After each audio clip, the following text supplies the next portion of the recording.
Hi everyone, in today's video I'll be unboxing the brand new revised version of the Comply memory foam ear tips for the AirPods Pro.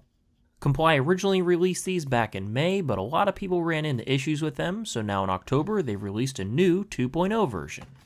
Now typically I unbox and review these in the same video, but due to some family matters I'm going to be busy the next few days and I don't want to hold up this video, so instead I'll be unboxing these today, and then in a week or two I'll come back with another video with my full in-depth review. So we can see here the packaging has been updated a little bit, which is good, and inside we have the same kind of plastic box, which is nice because it separates out the sizes and you can always store your old ear tips in here without any worry of damage. The ear tips have the same cone shape to them, which is good, and the foam feels just like the originals, which is a little different foam than some of the competitors out there. The rebound is slow, but not as slow as some of the other ones I've recently reviewed, and now for the moment of truth. Yes, they click into place, which is great because that's where the original ones had some issues.